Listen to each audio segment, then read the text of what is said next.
very intuitive approach. It's not something that's planned out, it's not something that's conceived. It almost becomes a collaboration between me and the pigment that's on the canvas. I become almost a facilitator for what the painting is directing me to do.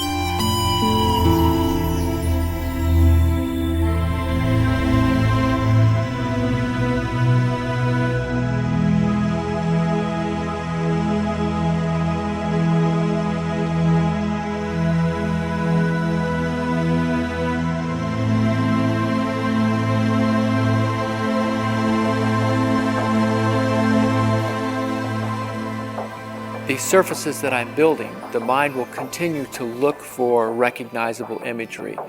And each and every time you see it in different light, in different conditions, with different experiences that you have, you'll also discover new and interesting things.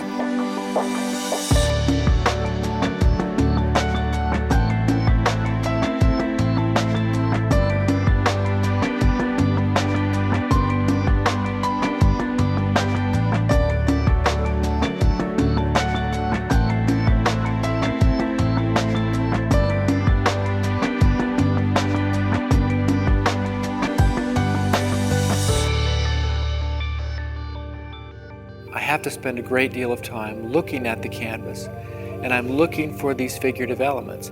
As I see something that may inspire me, what I generally do will come back to the sketchbook and work out some of the technical problems in my sketchbook as to, is this really going to work compositionally? If I see this figure over here on the right and maybe a secondary or a third figure over here on the left, how is that going to work compositionally?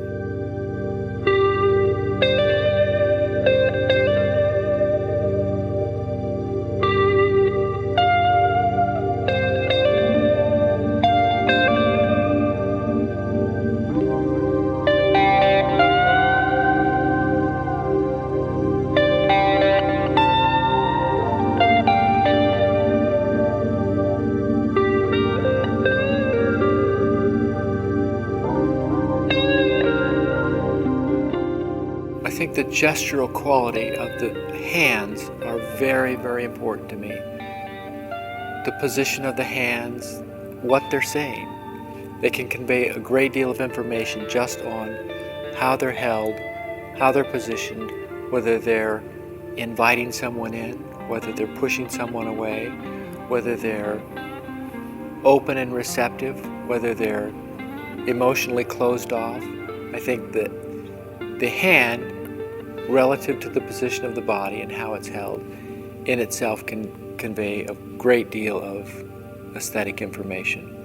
I start outlining where the hand is going to be and the positions it is going to be in.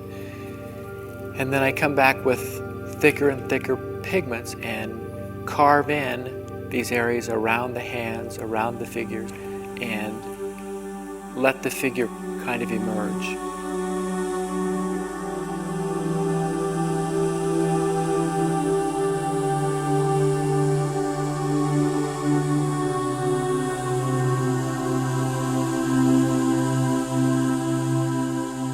I like to build this surface this incredibly rich that painters can go up and look at 6 inches away and see all these layers of pigment and color and history up to where the painting has been.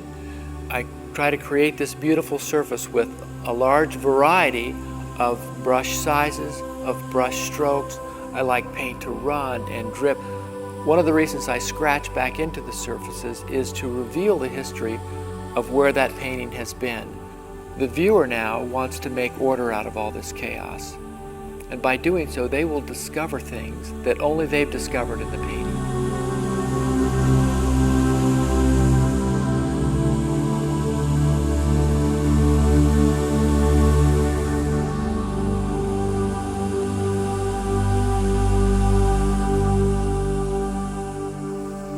Everything will start to come into balance, and the last little bits of the painting will require a little color here, a little value there, a few little subtle changes. But once it gets to that point, the painting will speak to me and tell me, I'm done. At that point, I'll scratch my name back into the surface of the wet paint, and it's ready to be released to the world for them to enjoy.